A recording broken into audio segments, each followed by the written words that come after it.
Hey, bud, we're coming on. All right. Welcome to those that have joined us here in council chambers, and we have a full house. We've got people here in chambers with us. We've got some folks out in the hallway due to our social distancing policies that we have here in the city. We've got some folks back here in the council conference room as well. But I'll call this meeting to order. This is a meeting for Monday, November the 9th. And if you could all please rise, I'll lead you in the invocation and pledge of allegiance. Heavenly Father, thank you for this day, and thank you for the many blessings we've received in our city. As we move forward with the various issues before us this evening, we ask for a portion of your wisdom and the knowledge that to make the best decisions for all folks that are involved. As well, we always ask for your blessing and your presence, that they be felt by those who serve our military, especially, Father, those in foreign lands, as well as our public safety officials here that serve our nation, our state, and our city. Be with all of them as they perform their duties, and be with their families as they protect all of us. In Jesus' name we pray. Amen. I pledge allegiance to the flag of the United States of America, and to the republic for which it stands, one nation, under God, indivisible, with liberty and justice for all.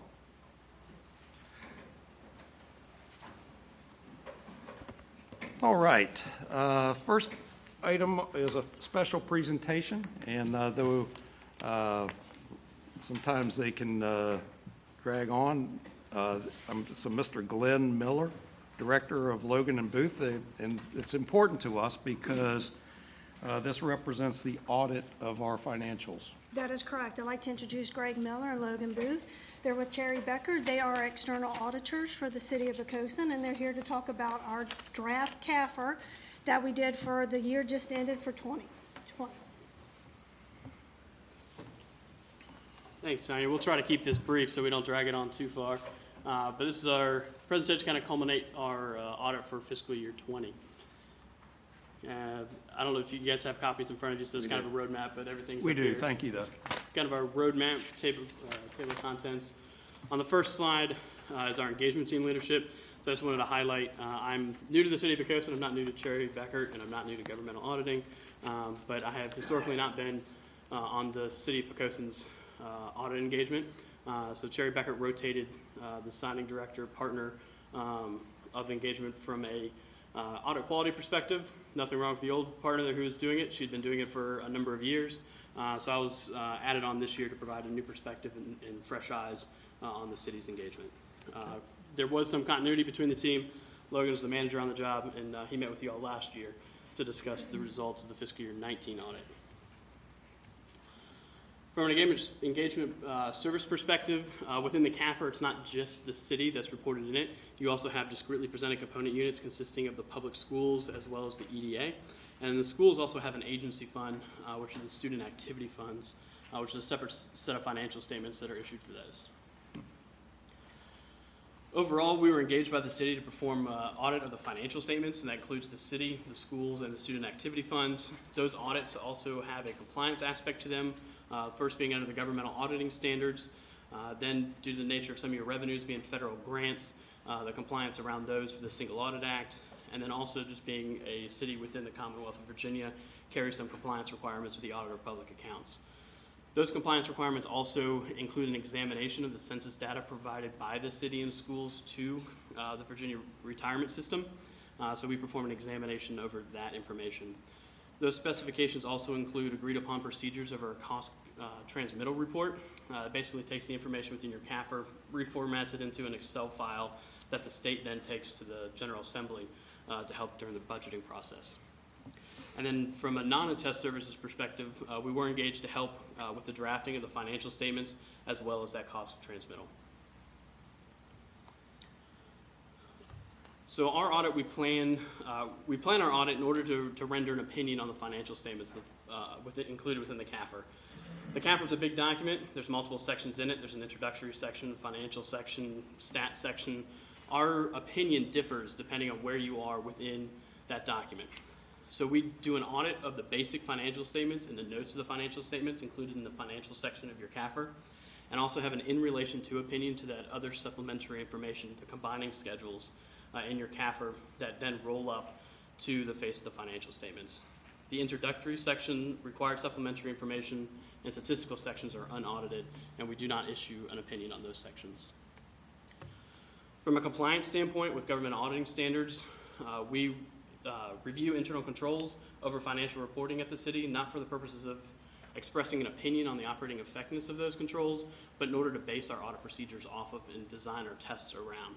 So we do report if we find any instances of any deficiencies in internal controls, we would report those to you, but we don't issue a report on the effectiveness of those controls.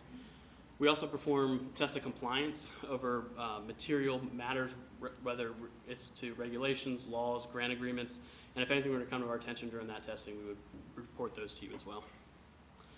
From the Uniform Grant Guidance perspective, so that's a single audit, we do evaluate internal controls, and we do test those controls over compliance. Again, we don't put a report on the operating effectiveness of those controls, but would report any instances that we note during our testing from there. And then we also test compliance with the material and direct compliance requirements for the Single Audit Act. From an engagement, from a VRS engagement perspective, that is an opinion on that information, so it's whether the information provided by the city and the schools provided to VRS was complete and accurate.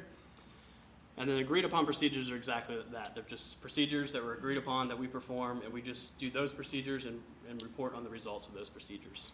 And then the other deliverables being the drafted financial statements and the comparative report transmittal, we draft those. Management takes responsibility for those financial statement documents, and then that becomes your CAFR and your transmittal. So this is just an overall timeline of when it's a very long process, starts in April, culminates with this meeting, but just an overall outline of the timetable for the audit. So historically at this meeting, we would be here to talk about the issued financial statements, the issued CAFR. At this point, we have not issued the CAFR. The CAFR is in an issuable position. With some of the funding relating to the CARES Act, at this point, we cannot issue the CAFR currently, pending some guidance from ONB on how to test compliance associated with the CARES Act. CARES Act guidance has been moving ever since it came around back in the March timeframe, so it's kind of hard to audit a moving target until the federal government tells us this is what we need you to pay attention to from an auditing perspective. From an audit implications standpoint, the Auditor of Public Accounts does require that local government's CAFRs be filed with them by December 15th. So we have about a month and a week in order to finalize from there. And then the Federal Audit Clearinghouse requires the single audit to be submitted through the data collection form within 30 days after the issuance of the single audit. So there's a couple options, and as time goes on, we'll be in contact with Tanya on the best way to approach that to make sure we meet those deadlines, regardless if the federal government provides guidance or not. So overall audit results. So these are the kind of the slides that you probably are waiting to hear us to talk about, but everything on here is anticipated to be, and that's primarily because of what I just talked about on that previous slide. So our opinion on the financial statements as a whole is anticipated to be unmodified, and that's over the basic financial statements and the notes of the financials.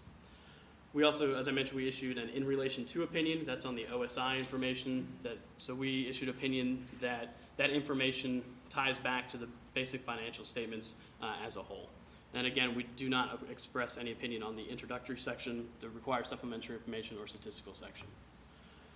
From a compliance standpoint, we have no reportable instances of material weaknesses over internal controls. We noted no reportable instances of material noncompliance or any internal controls over compliance. From an APA perspective, we also had no reportable instances of noncompliance while performing those procedures. The examination on here is the one that has been issued. So in September, we did issue our opinion that the census data provided by the Virginia Retirement System is complete and accurate, or was complete and accurate. And then the agreed upon procedures, that is the cost report that goes to the APA. We can't really finish that until the CAFR is issued. It's one of those things, the CAFR has to be done, and then you reformat the information of the CAFR into the state's prescribed form. We have started that process because we are confident that the financial statements numbers aren't going to move. We're just waiting for some compliance pieces for the single audit. So we've started that process, and once we issue the CAFR, we should be able to issue that relatively at the same time. And then other services would be that data collection form that we'll have to do once the single audit is done and reporting that to the federal government. So from a required communication standpoint, I was going to turn it over to Logan and let him kind of walk you through our required communications. All righty, thank you, Greg. So auditing standards require us to communicate to you all certain items. And to start off, we are required to communicate the accounting policies of the city. For fiscal year 2020, the city's accounting policies were unchanged, with the exception of GASB 89, which the city adopted and implemented in their fiscal year 2020 CAFR. There are certain estimates included in the city's financial statements that are subject to management judgment, and certain estimates, including allowance for doubtful accounts related to property taxes and solid and sewer accounts receivable, depreciation of capital assets, actuarially computed pension and other post-employment benefit liabilities, and then certain estimates relating to the fair value of investments.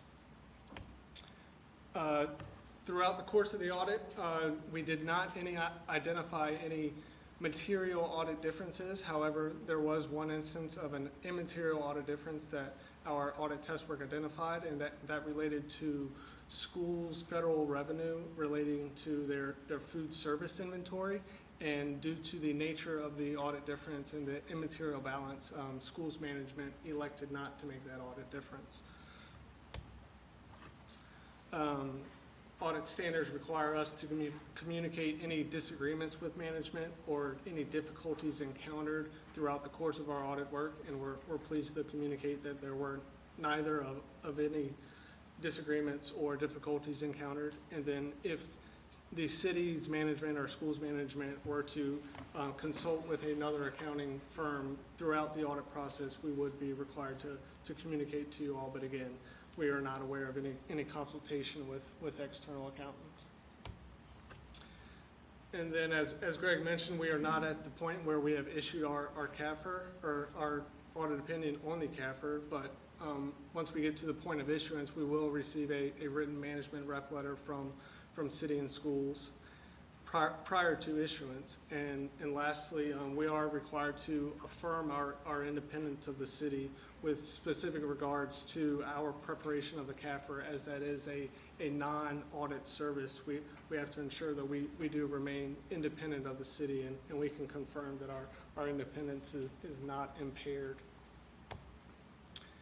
And to conclude, we have included some future and upcoming accounting standard changes that will become effective in the next few fiscal years. So beginning in fiscal year 2021, we have GASB number 84 relating to fiduciary activities, which will affect the city and schools' financial statements. And then in fiscal year 2022, we have GASB 87 relating to leases, which again will definitely have an effect on the city and schools' financial statements. And then we have some other accounting standards that are becoming effective in fiscal year 2022 and then in 2023, but I'll just include those for instructional purposes, but I won't touch on them specifically. So that will conclude our formal presentation, and I guess we can open up to any questions or comments from council. Any comments or questions, council? Sounds like a very clean audit, so appreciate that. Appreciate everything that you do to keep us, between the lines, so to speak, on auditing and your independence. Tanya, great job to your staff for putting together records that are this good. So appreciate everything, and thank you for coming this evening. Yeah. All right, thanks. Thank you.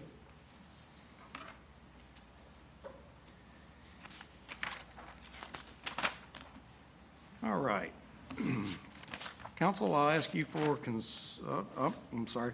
This is an audience for visitors is next, and we do have a public hearing dealing with the animal sanctuary. This is I'll ask you to withhold any comment until then, but if anybody would like to address council on any issue, now is that time, other than that. Okay, seeing none, I'll close the audience for visitors and ask council for consideration of the minutes. Mr. Mayor, I move that we approve the minutes of our regular session of October 26th, 2020. Second. Motion made and seconded that we approve our minutes of the last meeting. Questions or comments from council? Certainly. Councilwoman Andrews? Aye. Councilman Canal? Councilman Southall? Aye. Vice Mayor Freeman? Aye. Councilman Hux? Aye. Councilman Green? Aye. And Mayor Hunt? Aye. Mr. Mayor, the motion carried by a vote of 7-0. Okay. Next is the public hearing, and this is a request for a conditional use permit amendment for the Poquoson Animal Welfare Sanctuary, or PAWS, at 181 Messick Road, tax map parcel 32, TAC 1, TAC 44, and a couple other parcels that are associated with that. All right? Feels good. Thank you very much, Mr. Mayor, members of council. We are here to look at the conditional use permit amendment for Poquoson Animal Welfare Sanctuary. The PowerPoint will come up in just a minute with the conditions. I just wanted to cover a few basic things that I know you, it's in there. It's right here. Sorry. Oh, there it is. Yeah. Look at that. I just wanted to get, I didn't get up here fast enough. No, that's all quite How all you right. do, whoops, how you do view from there? You should go to slideshow. There you go. Try that. There we And go. use the clicker. You can use this right here. Okay. Wonderful, thank you. Okay, beginning again. Thank you, Graham. I think you pretty much summed it up well. The only thing I really wanted to mention was that the conditional use permit was originally awarded in 2013 or granted. There was an amendment in 2016 that raised the allowable number of cats from 50 to 100. This is an amendment largely in response to some complaints. Staff talked with members of the PAWS group, and we located or identified two specific areas that needed to be addressed. One is the hours of operation, and the other was the fence screening. There's a few more conditions than that, but I'll get to those in just a moment. So without any further ado, I'll start with the conditions. These are conditions as recommended by the Planning Commission, who first heard this in September the 21st and tabled it to October 16th for a final recommendation. Okay. Old condition was between 8 a.m. and 8 p.m. daily. The application that they submitted mentioned 8:30 a.m. to 8 o'clock p.m. daily. However, Planning Commission did go along with the original hours of operation of 8 a.m. to 8 p.m. daily. The activities beyond these hours limited to pickups for cats by no more than one volunteer going for spaying or neutering or visits to the local veterinarian hospital. Staff visits by no more than one volunteer to administer medications to cats, and C, emergency visits which may include more than one volunteer to visit the site. That's the area we're talking about. If you look at that blue area, a blue arrow there, that's about 60 feet, and at the top of that is the gate. And I was hoping I could identify that here.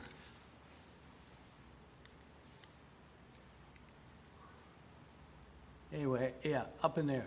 That's where the gate is. Okay, there's been a wood fence added, presumably by Mr. Gorez, to address some of the visibility of cars. But that's the area that we're talking about. Volunteers coming after hours a lot of times do not open that gate to go into the site. They will park in that area. And I do want to point out that that area is owned by PAWS as well.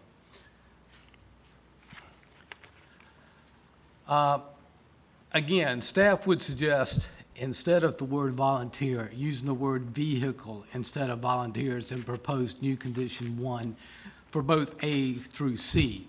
That would be more easily enforced from the standpoint of being able to go out there and identify how many cars are there versus, counting heads for the number of volunteers. Additionally, council may wish to consider the addition of an additional condition, which would basically require PAWS to maintain a log of all traffic to the site outside of the hours of operation. Okay. I'll move on to old condition number 2. This is an outdated condition in that they did, in fact, use fencing with cat netting after the original permit was granted. So the new condition is really the use of chain link fencing and cat protection netting shall be continued. The front fencing will be modified to be site obscuring. That was one of the areas identified as something that needed some redress.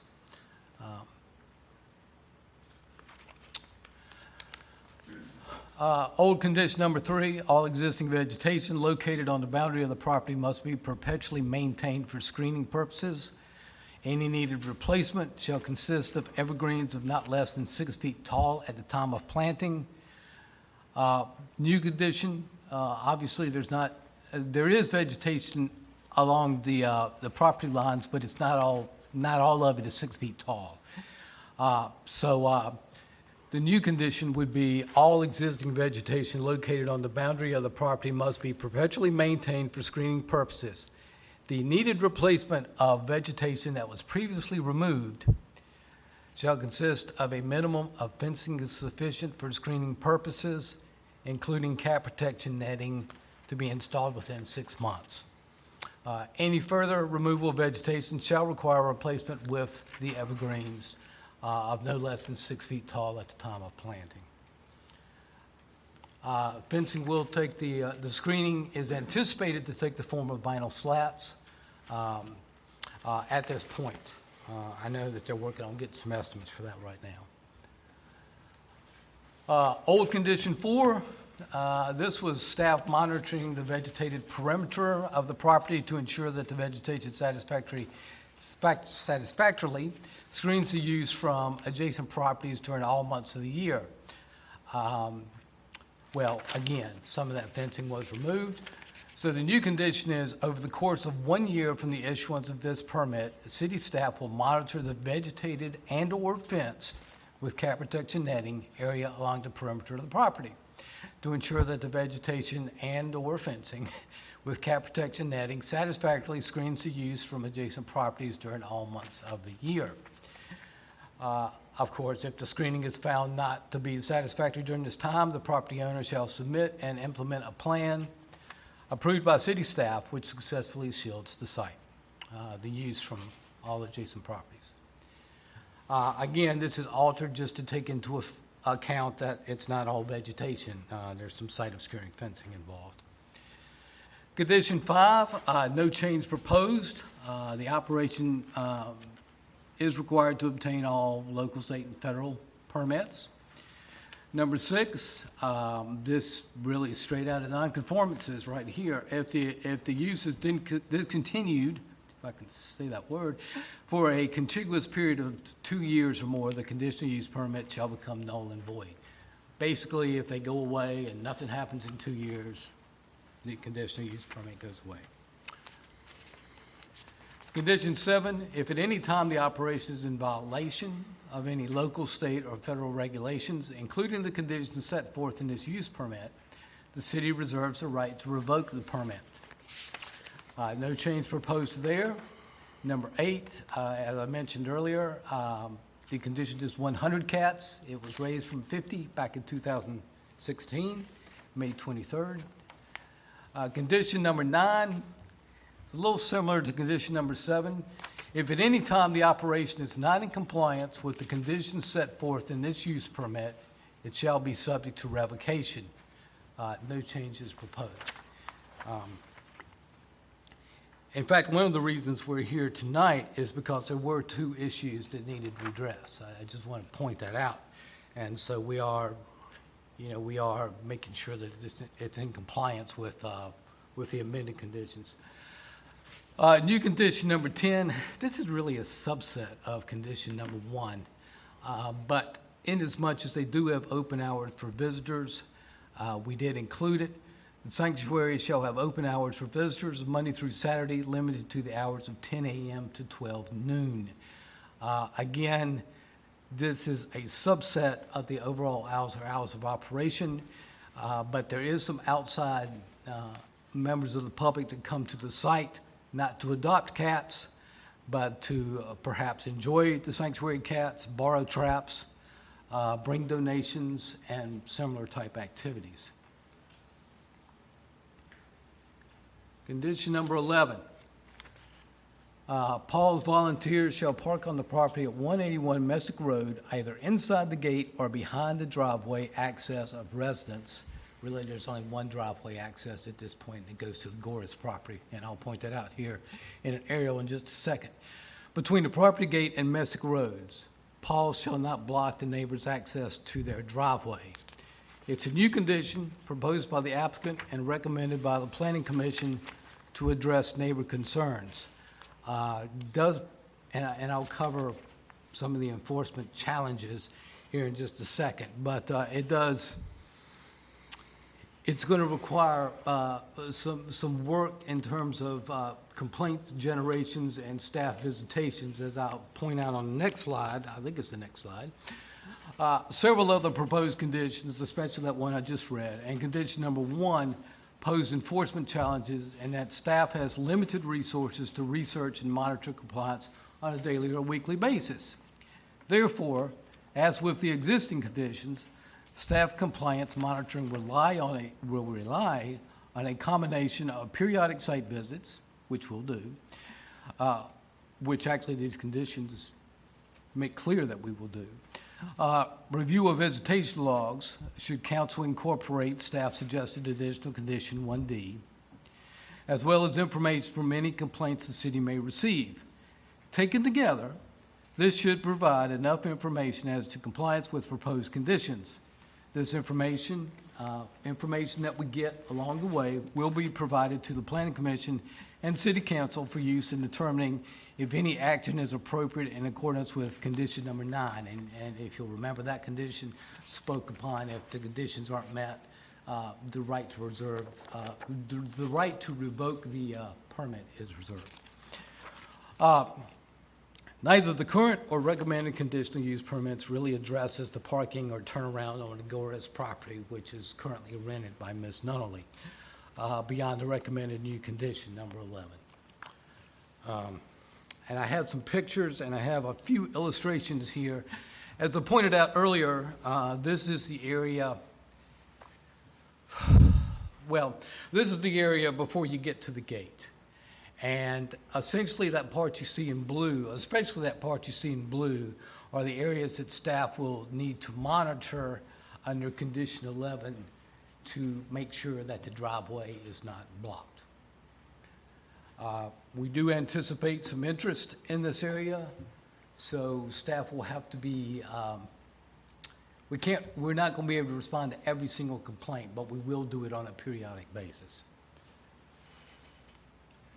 This is the overall site. I just thought it was kind of interesting because there's really an amalgamation of properties, as the mayor mentioned when he introduced the case. This is the area of the buildings on the property. The gate is, excuse me just a minute. The gate is right in that area, I believe. No. That's up The there. gate's down there. I'm sorry. I can't see sideways very well. That shed I pointed to first, that's actually on the Goris property. That's Ms. Nunnally's shed. So that's the area of parking that's sort of in question. And these are some staff pictures. Staff did visit the site. That is a staff vehicle parked on the outside of the gate towards Messick Road. The Gora's driveway or Ms. Nunnally's driveway would be in that area right there, coming off. This is on the property. You can see that there's 2 cars parked there, and there's also, to the side, there's a turnaround type driveway that could probably accommodate somewhere around 3 or 4 cars on site. There's Cat. This is the back of, this is on the PAWS property, inside the gate, and this is looking back at Ms. Nunnally's, the property she's renting from Mr. Gores. The backyard, you can see that the evergreens are not quite 6 feet tall. They're there, but they're not 6 feet tall. I'm going backwards. View of the same, just kind of a different angle. A different angle looking back on the PAWS property. Again, that you see the cat protection netting at the top there, and the evergreens are not quite 6 feet tall. They're growing, but they're not there yet. There's one on the corner, on the opposite corner of the gate, and these are just some interior pictures. Little cat. I don't know what you call that, but looks like a cat house. A house for kitty cats. Okay, this is along the other side of the property line. I just went around the property line to kind of get an idea of how far the netting goes around. The netting does not incorporate the entire property, but it does incorporate about 9.3 acres of the property. So some of that is area that some of the cats roam in. Of course, there are 3 structures on the property, most notably the old house that houses cats as well. I'll be happy to take any questions you have. All right, council, got any questions? I think we're all familiar with the operation down there, and since we saw it in 2013. All right, thank you, Wally. We may call you back up if we have any questions in the... Sure. All right, just stay close. All right, so this is a public hearing, and it's on this request for a conditional use permit amendment for the Poquoson Animal Sanctuary. We've had some speakers that have signed up, and the first one is Andrea Nunnally, and you live at the adjacent property, I believe. So is Andrea here?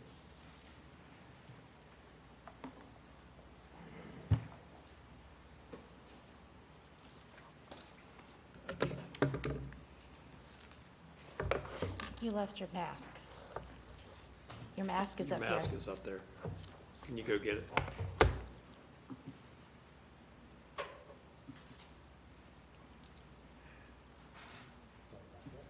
Thank you.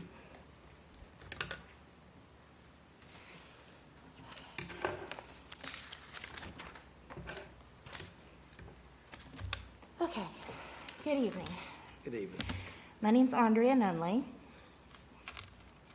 I do reside at 179 Messick Road. It's nice to see Honorable Jean Hunt and all the council members here. As you can see, there's a lot of pictures that y'all have in front of you. A lot of pictures.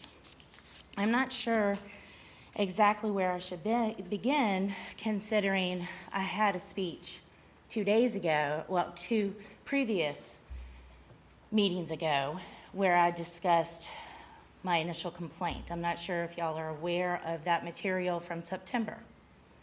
I'm asking that question if anybody can nod their head or... It's you're presenting to council. If you don't think Okay. we're aware of it, then let us know. Thank you for that. That helps me decide what I need to do.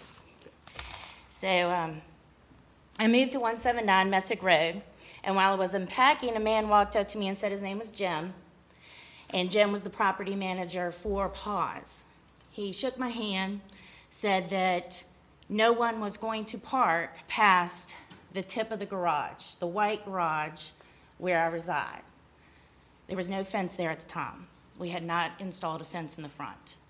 So he proceeded to give me a cell phone number and tell me if I had anything or any issues to give him a text and we would talk about it. Okay. The day came shortly after. There was 3 cars deep. I'm not going to go over all the same speech that I did back then. Jim did text back and forth with me. It came down to the point where we were very argumentative with one another, and that his decision was, even if it is past the garage, he's not blocking me. They aren't blocking me. So the days came and went over 1 year. I have now resided there for 1 year. And I have had vehicles in the driveway that don't belong to us, that aren't visiting us, FedEx vehicles that don't drop off packages for me, UPS, volunteers, vehicles, so forth, that knock at the door because apparently they're meetings that are called on Facebook and they're there for the meeting, but they didn't read the entire Facebook post that says go to the library. So they're all coming in and trying to pull out of the driveway at 8, 9 o'clock at night, trying to ask me at the front door where they have to go. My main focus is the influx of vehicles coming and going. It starts as early as 6:13 a.m. or 7:15 a.m. Recently, since we have been talking in these meetings, it has now started at 7:30, 7:28, 7:30, 7:32. And in your pictures that you have with you, you can see there are timestamps on all of them. Not only are they arriving this early, but by 3 or 4 vehicles pulling into the driveway and stopping by the chimney, having conversations. Hey, are we supposed to park over this way? We got to keep on going down the road. 7 o'clock in the morning, windows are up, windows are down. I mean, it's right up against the house. The house is literally right up against the driveway. When you walk off the front porch, your step is into the driveway. So when they're coming in and not slowing down to take the curve, we can hear everything. All the conversations. I did have a garden on that side of the house. I decided to move it. I didn't want to get run over or be there just in case, And plus, it's very annoying to have that many vehicles coming and going. It's not a morning crew. It's not an afternoon crew. It's not an evening crew. It's all day. It's changing of the guard. It's all day, and it's 3 or 4 people, 3 or 4 cars, more cars. I did invite, at the time, Chief Ward over to my house. He volunteered to come over, sit in the house, and look at a presentation I had made. He's very nice about it. He used to live on that road. He parked in front of the tree, which is kind of hanging out in the driveway, but I wasn't going to tell him he had to move. He said he could see the tightness of the driveway. He stayed about an hour and a half. We had a long conversation. It was a good conversation. I have done due diligence. I've texted previous tenants. I've talked to the people that raised the house. I have done my due diligence with contacting other pet sanctuary programs and gone and visited their places in Hampton, per se.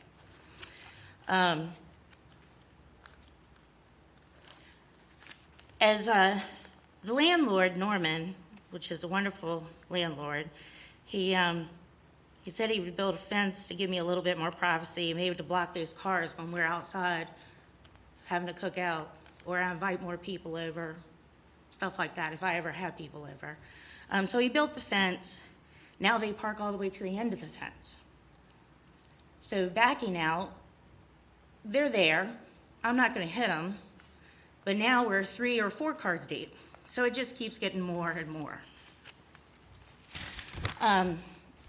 Had some conflicts with some neighbors. Some neighbors like to protect PAWS. As you can see, I'm the only complaint person here today. That has brought some harassment towards us and my 15-year-old. Anyway, in regards to what was read to you by Mr. Wally Horton today, I would like to state that it was passed the last meeting on October 19th from 8 a.m. to 8 p.m. We still have cars coming at 7:30 in the morning. That would be a black 2-door Honda license plate VSZ 9160. He came at 7:22 a.m. on, example, November 1st and October 25th at 7:28 a.m. So they still have people coming at 7:30 in the morning, even though we're trying to get the 8 a.m.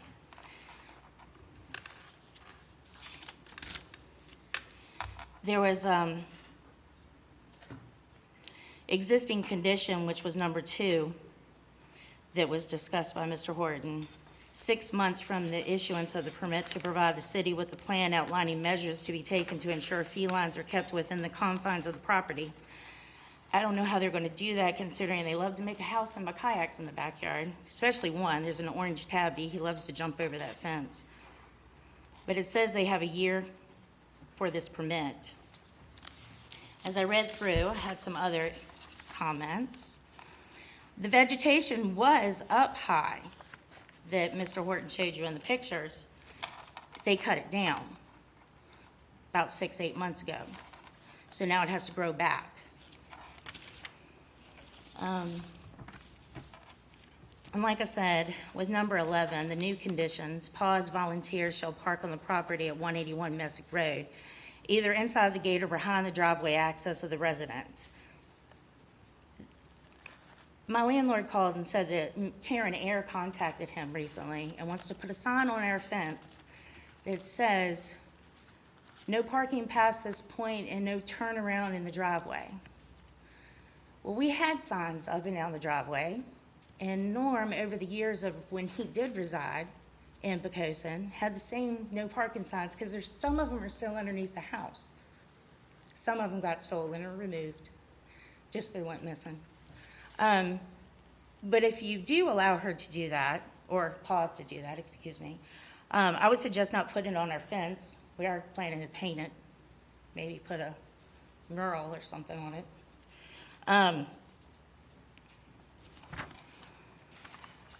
As to the pictures that are in front of you that were printed out and that y'all saw, did anybody have any questions for me?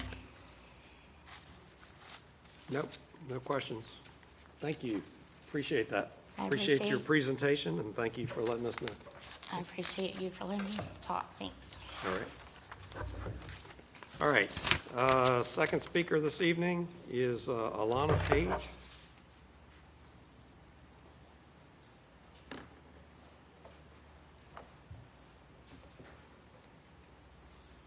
Hi, good evening. My name is Elena Page, and I reside at 3 Timber Lane. I just wanted to share this with you. It's what it's like to be a rescuer for PAWS. A day in the life of a PAWS cat rescuer. PAWS receives a phone call that there is an injured cat that needs to be rescued and taken to the vet. After working all day, the volunteer rescuer runs home, kisses their family, changes into mud boots, jeans, and of course, a PAWS t-shirt. After loading up the vehicle with traps and supplies, they hit the road. Once at the location, the rescuer speaks to the citizen that has contacted PAWS. We scope out the area, bait, and set the traps. The waiting begins. It could take 5 seconds or several hours for us to trap the cat. This can be very stressful and time sensitive if an animal is suffering, someone is threatening harm to them, or if a storm is about to commence. Once we are successful, we rejoice and check out the furry captive. Most of the time, it is a happy story, and we get to bring them to our sanctuary where they get their bellies full and can sleep safely in a warm bed. This process can be long and sometimes must occur late at night. But other times, we wait at the vet and are told the kitten or cat's injuries or diseases are too severe and they must be put down. This is absolutely heartbreaking. Many PAWS members and I have the honor to rescue abandoned and abused cats and kittens in our city. These cats have no one, and we are there to get them to safety or make sure their needless suffering ends, even making sure they receive a proper and respectful burial. We always cry and mourn the losses, but know we are making a difference in the community and in the cat's life. Thank you. Yeah, thank you. All right, the next speaker is Carol Garrison.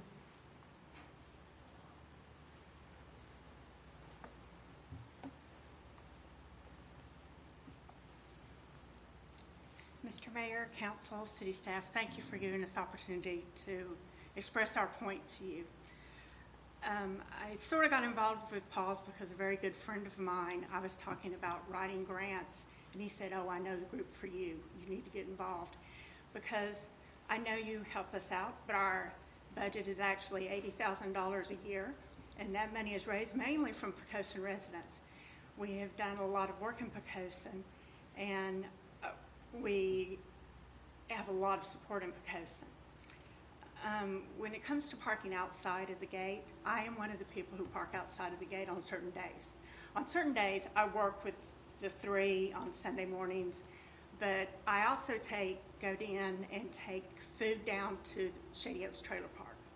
And some of you may have known how bad the cat situation was down there, but it was pretty bad. And we cleaned it up, and we have some wonderful people that live in that trailer park that we give them food. They take care of the cats. We also have a TNR colony there, which is trap, neuter, return. And that way we can keep an eye on them if they need to go to the vet. They're very feral, so someone's not going to adopt them and take them to their home. But we don't want to euthanize them. So I am one of the people who park outside the gate on that day, because if I tried to open the gate, I'm the only person there, I might risk hitting a cat. Cats could get out, and I'm trying to get like 10 huge bags of cat food in and out. So there are certain limitations, or I know how you set rules, but it's sort of like setting a rule saying your tree has to be 6 feet tall, but you got to keep the cat from climbing the tree from going over the fence. You know, it's sort of a trying to herd cats kind of situation. Sometimes things don't always work out as they should on paper. Another thing I wanted to point out is that is our property. It's in the deed. It was always our property. Several owners ago, they deeded the right-of-way, but that is our property. So we are allowed to park out as long as we are not blocking her. And I think, in meetings, not with you all, but that point has been lost, that is our property. We're good neighbors. I think it's a very attractive place. I actually live in Hampton, and I'm on a board, and we look at some very unattractive things, but they're allowed by law. There's nothing there that is not allowed by law. And also the noise. If you have a noise problem, you call the police. They come out, they measure the decibels, and they see if your party is too loud or you're, interfering with your neighbors. We don't have cats back there with a bunch of catnip throwing big catnip parties. It's very quiet.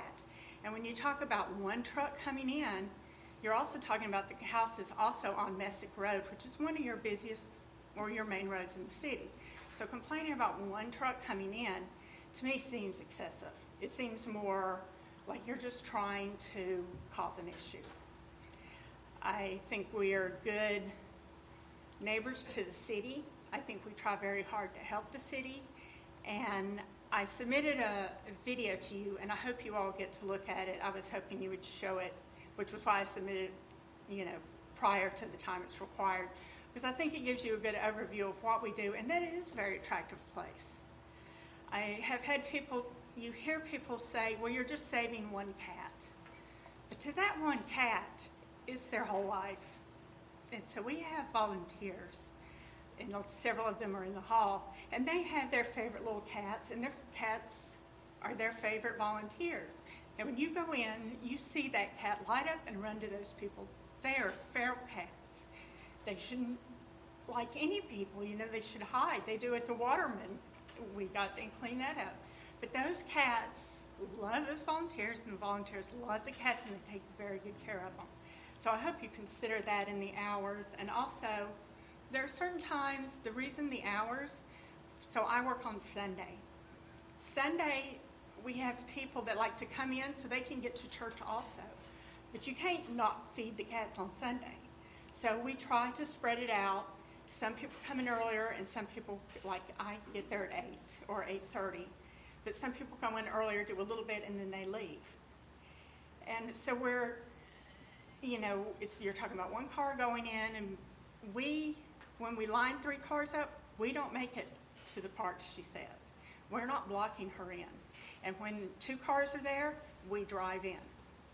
We don't, usually one doesn't drive in, but when 2 get there, we drive on in and we pull in. And so we were being the best neighbors we can be. And I hope you consider that when you think about who is being the good neighbor in this situation.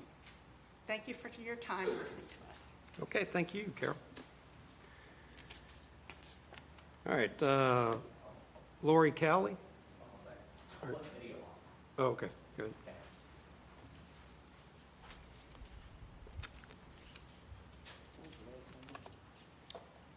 This one, Lori Cowley, Cowley.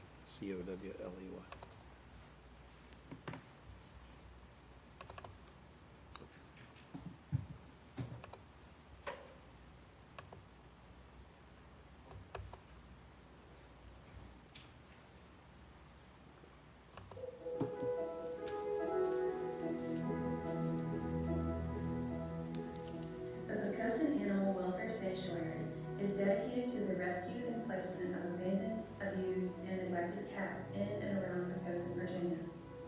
Our vision for these animals is a safe place that will provide them with food, shelter, medical care, rehabilitation, adoption opportunities, and most importantly, love. Spay-neuter is a priority to control the overpopulation of these animals in our community. PAWS is a nonprofit organization, 501c3, that relies on public support in the form of volunteers and donations. Every week, PAWS volunteers take feral cats to No More Chasing Tails, a low-cost spay-neuter clinic. They test for illnesses, spay or neuter, give dewormer, rabies and distemper vaccines are done, and an ear tip. The ear tip shows that a cat has been fixed. This is known as TNR, or Trap Neuter Return, a humane and effective approach to controlling the outdoor cat population. PAWS was granted 501c3 status in 2013.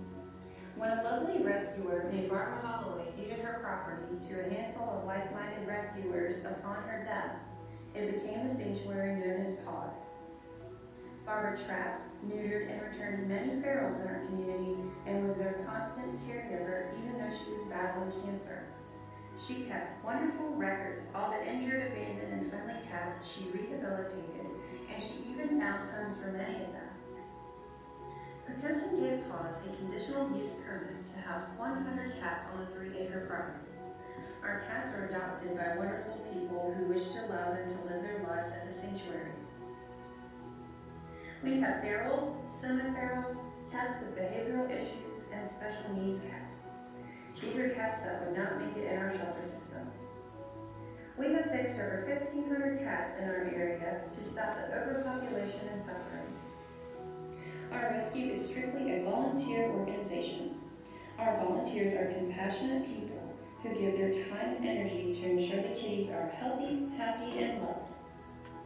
We are very thankful for Barbara's generosity and mission as we continue to carry it forward in her memory. Thank you for your support for the kitties, as we are only able to help them with your thoughtful donations.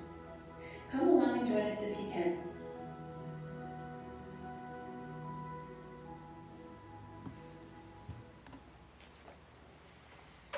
Okay, thanks, Mary. All right, next speaker is Lori Cowley. Cowley? Sorry. Good evening. My name is Lori Cawley, and I am the president and co-founder of PAWS. I have a few things I would like to say. You saw what we're all about pretty much right there, and what we've done for the community, what we've been able to do in the last 8 years. A couple of us came together and decided the community needed a little education on how to treat the animals in our city. Some of the kitties were threatened at the time, and Karen and I came together and decided they needed help and they needed to be cared for, and the people, citizens, need to be educated. So PAWS was born, and Barbara Holloway made that possible, and that property became a safe place and a sanctuary for not only us, it's our sanctuary, it's for the animals as well. There are a few things. We have worked really hard. We started from not knowing much about this, what we were doing, and we educated ourselves. We learned from other rescues, and we've learned as we go. We've made a lot of changes. We've made it better and better and better every year. We've helped over 1,800 animals. And I just have a few things I want to address about the sanctuary. First of all, the hours of operation. We are dealing with a lot of different situations every day. We never know what kind of phone call we're going to get. where we're going to have to be, what time of day it's going to be, and what the situation's going to be. So our hours of operation, yes, we understand there needs to be some idea of when we're coming and going, but we also need some leeway to do what we need to do. We have volunteers that need to be there at 7 a.m. to pick up an animal who needs to go to the spay-neuter clinic. They require those animals to be there at a certain time. And some of those people are dropping the animals off, they're volunteering before they go to work. So like a 7 a.m. to 8 p.m. would incorporate that for us, people that need to come before work and drop off at the spay-neuter clinics as early as 7 or 7:30, 8. Some clinics have different times that they expect us to be there, depending on where we're going that day. After hours, yes, medication needs to be given. Some animals are more difficult than others to give medication to, as you can imagine. So it takes maybe not more than one volunteer to administer medication to a cat. If you haven't seen that, you're missing something. So sometimes we do need more than one volunteer to be there after hours to help the other person giving the medication or the other person bringing in an animal that's been injured in an emergency situation to get them settled into the sanctuary. So that does take more than one person. We do sign in and out at the sanctuary. We've always required our volunteers. We have a sheet. One of the first things they see when they come to the sanctuary to volunteer, we take them through a nice tour. And there's a sign-up sheet. There's a calendar. There are instructions on basically like a guidelines of what they need to do. The sign-in sheet also is used for our youth who are trying to get their community service hours for that little seal on their diploma that they need certain hours for the 4 years of their time in high school for their community service hours. So there is a log in and out. They sign their name when they come in, when they come out. Sometimes they forget, I forgot to put my name on the sheet. Can someone sign me out? A team leader. We have team leaders there that monitor the volunteers and make sure things are getting done. We've changed our hours. We used to offer the option from 10 to 12 for people. It would give us time to come in and get the cats fed and get the sanctuary clean. And then the people from the public, if they wanted to come and see the sanctuary, if they wanted to donate something, they could come between 10 and 12 when we still had volunteers there. We don't have volunteers there all day. People have other things to do. They come in and they do what needs to be done. They feed the animals, they take care of the property, and then they go. So we are working now by appointment only. Since COVID, it's just the safest way we felt that we could operate, by appointment only, to keep the number of people to a minimum, whoever might want to come down and see us. The vegetation that has been removed was because we don't want our cats to escape. Little tricky guys, some of them found a way to get on the bush and jump out. So we have now they've come in now, we've started to install those green slats that you may have seen on chain link fencing, and it provides that barrier, that visual barrier. The bushes are growing back, but I think that the barrier will be a better option. We don't want those bushes to get too tall again, so that those animals don't use that as a way to get out of the sanctuary. When our volunteers come to the sanctuary, they understand the parking situation. We all understand the parking situation. Just like any place in Poquoson, there are many, many, many properties, and I know you all know of a lane or a road or something your friend or you might even live on yourself that is a one-way, one lane to many houses, and you've probably gotten stuck on one and you've had to move over and wait for the other guy to go by and go. Our parking, we're very aware that we do not want to interfere with the property in front of us, their comings and goings. We have that space that we're utilizing. What we do when our volunteers come, they park.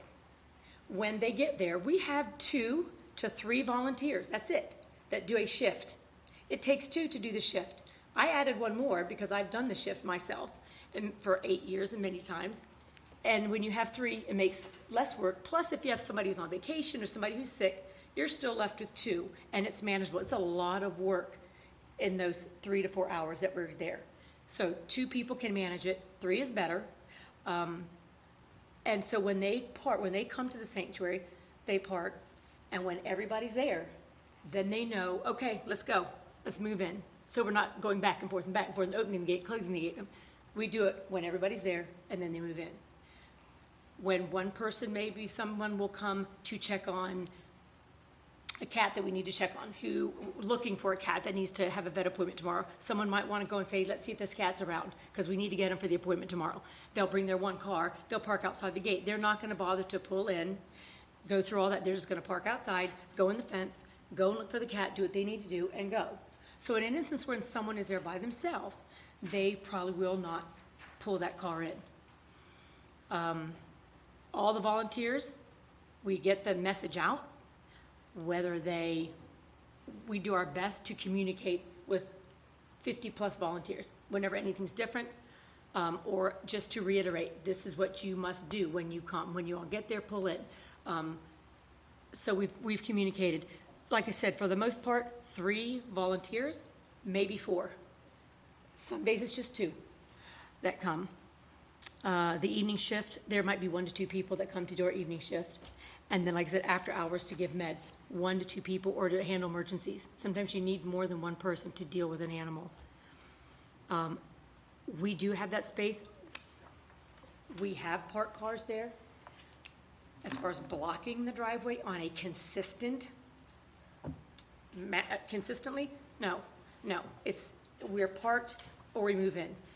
Rarely, maybe it's happened 1 time or so that someone may, and when we before Ms. Nunley moved in, Norm allowed us to park behind the house because there was nobody living there, and we could pull in, it'd be easy in and out. So I think there was a miscommunication with Norm, and when Ms. Nunley moved in, as to when we can't park there anymore behind the house. So I think a volunteer may not have got that message and might have pulled in behind the house at one point and didn't realize, oh, somebody's living there now, we can't, it's not our place to be. You need to pull up and we're going to pull it. So there have been instances where I know we probably have done that. And the FedEx guy, well, he probably doesn't know where he's going half the time. So and confused, we have signs. Let me tell you, we now have signs. To make it very clear to FedEx, UPS, whoever wants to drop something off. We have a sign now. If you've ever been out there, there's a sign on the gate that shows our sanctuary. There's a sign that's going to be posted right next to that, a bright red arrow shooting down the lane, so they know pause this way, not pause this way. We also have a sign, yellow, go slowly. We convey that message. There should be nobody racing in and out of that. It's a gravel driveway. There's no point to that. Slowly, you got to get onto Messick. Look where you're going to get out. So we're just going to put the go slowly sign up. Also, there is a no turnaround and do not block driveway. I spoke with I was the one who spoke with Norm about, not Miss Air. I was on the phone with Norm. He said, Lori, you put that sign wherever you want to put it. You want to put it on the fence, you want to put it there, you put it wherever you want to put it. He says, I will inform Miss Nunley so that we can inform anyone that comes, not just our people. There are a lot of people that pull in that driveway that just are turning around because they're lost or they want to look and see where we are. Where is this place? So they pull in. They don't understand. They don't know. They're not a part of our Facebook group or whatever. So that sign would be there to tell anyone who comes to that driveway, please don't block that driveway, and is not used as a turnaround. So Miss Norm said that I will make sure that Norm is responsible for hanging that sign where he sees fit. He can put it on his property where he wants to put it. He can discuss that with Mr. Nunley. Where are we going to put this that benefits us? But we will provide the sign. We have the sign already made, ready to go. Noise. Messick Road is noisy. Messick Road is noisy 24/7. That main road. We come in at certain times of the day and the evening. Like I said, few cars. Some days there might be a time when a car comes that it's not expected because of something's happening. We don't hold parties there. We don't hold meetings there. We have never we held meetings at the library. It's just our board meeting. Our board knows where we meet. If a member, we have members of PAWS. If a member wants to come to the meeting, they're welcome. Maybe the member didn't understand it was at the library. We do very good at communicating when our board meetings are, and anybody is welcome to join us. So if they did not understand that it was in the library and they came to the house assuming, we never meet at the house. There's not enough room. It's just not good for the cats to have all that going on. We don't do anything there but take care of the animals, morning and the evening, and on an emergency basis. We're very quiet. We laugh, we have fun, we talk, we're out there hanging out, we're in the house cleaning. That's the noise you hear. That's us talking about cats. Hey, somebody's over there. Check on that cat. Yes, we might be yelling across the yard. This is in the middle of the day. It's not at 2 o'clock in the morning. It's not at 12 o'clock at night. It's in the middle of the day. So we're doing what we need to do to communicate when we're outside and enjoying ourselves and enjoying our sanctuary and each other. Like I said, when you're living right on a main road like that, that's noise there. I don't think our noise can compare to that main road.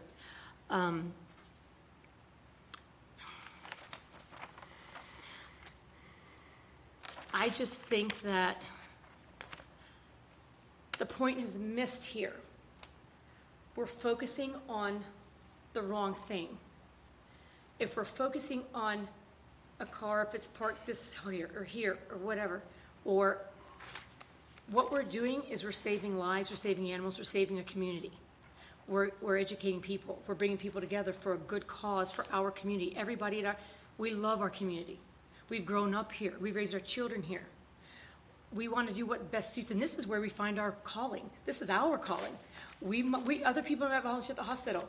Other people might volunteer at the school, which I did. I did all that. But this is our passion. This is what we all are passionate about. And this is what we want to do for our community, and we want to save those lives. So we are willing to compromise, to help communicate with us. If someone's done something, oh, well, God, we're sorry, we'll move it, we'll do. We are not opposed to working together. And if something happens, just address us. None of us are opposed to making a change or to moving out of the way or to making something right, we are there. Our main goal there is to save the animals, to give them a safe, secure place to be. And that's what we're trying to do. Like I said, all this other stuff, whether the bushes are too tall, the cars are too deep, the thing, okay, we can fix that. We can make that right. We can work together. We are a community. I've been a part of this community since I was a child. Moved away, came back, moved away, raised my kids. I love this community. I was a military kid. I moved around everywhere. This is where we lived for 6 years when I was a child. And this is the place that I call home. And I want to do what's best for this home. And we will all work together to make it right for everybody in this situation. We will. We are willing. So, but our focus is on doing what's right for these animals in the community. And that's what the sanctuary is all about. Thank you. Okay, thanks. All right, and last speaker that I have is Anna DeHaven.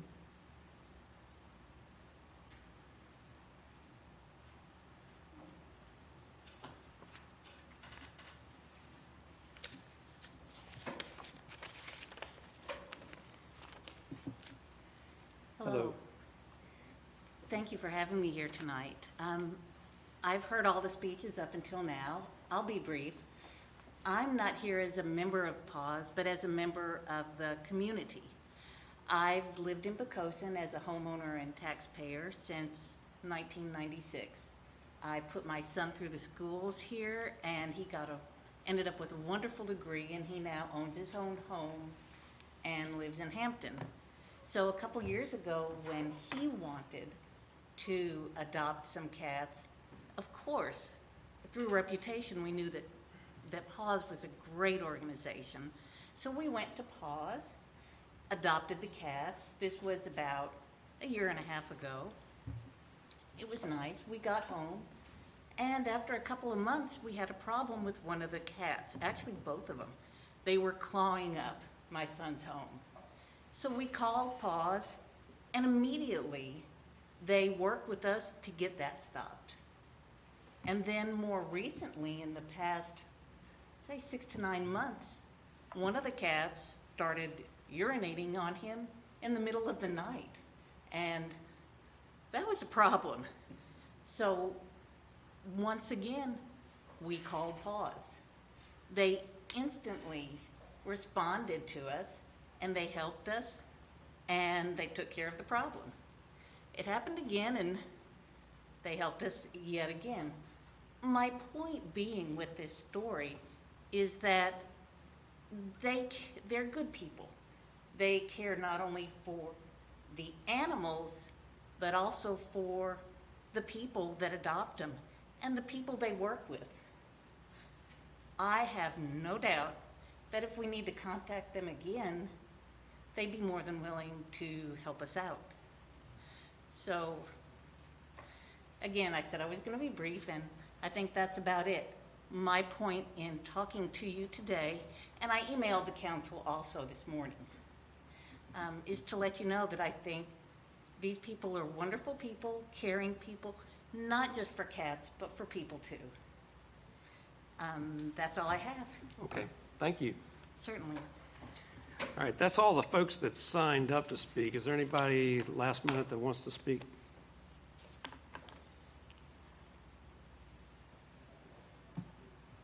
I can answer any questions you may have. I'm Jim. Yeah. All right, and if we have any, Jim, we'll ask you. But, all right, so I'll close the public hearing then and ask for consideration of council.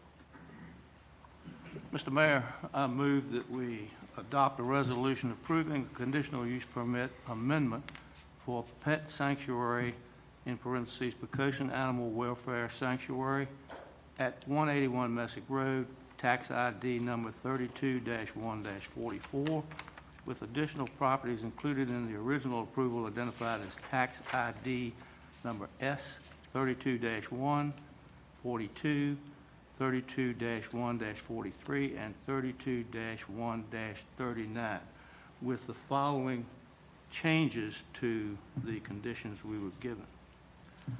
Under number 1, hours of operation, I'd like to change those to 7 a.m. to 8 p.m.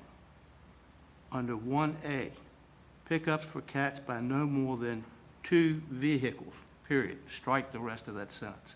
There's no way in the world the city's going to know that they're going there for those reasons given. 1B, staff visits by no more than 2 vehicles, period. Strike the rest of that sentence. 1C, emergency visits which may include more than 2 vehicles to visit the site. And I'd like to add the staff recommended item 1D, which would say, PAWS shall maintain a log of all persons entering the site before 7 a.m. or after 8 p.m.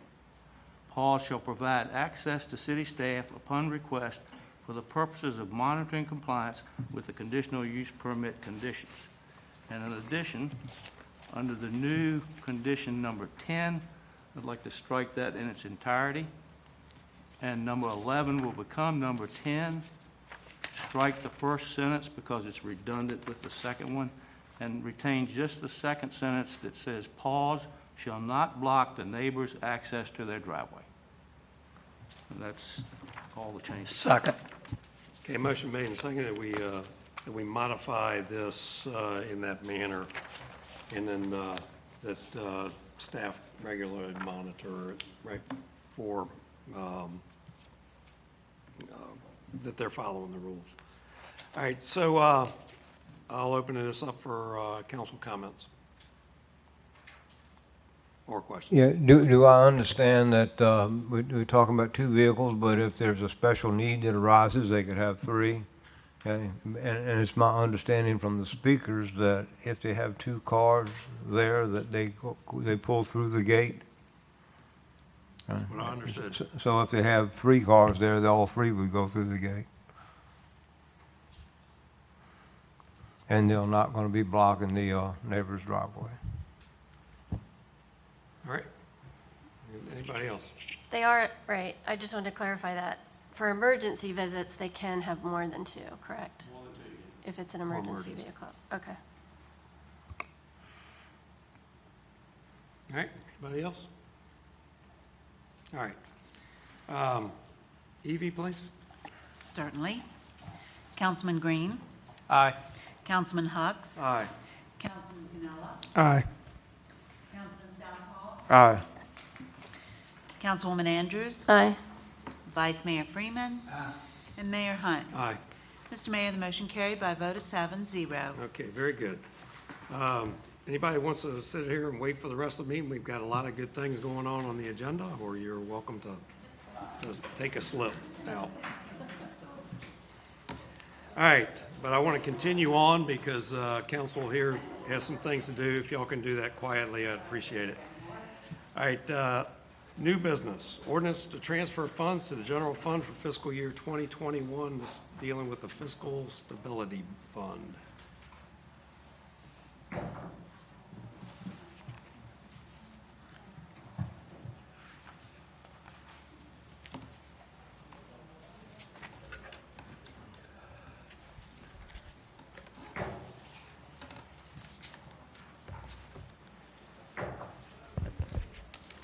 Thank you, Mr. Mayor, members of council. Typically, Tanya presents our financial related agenda items, but I thought for this first one tonight that I would use a tad amount of executive privilege and present this one myself. As council is aware, as I was arriving in 2009, the city was well into the 2008-2009 recession, had weathered its first impacts, and through that year and into the next year, 2010, City Council, along with our financial advisors and staff, worked to incorporate the lessons learned from that recession, 2008 and 9, and to update and enhance our fiscal management policies to further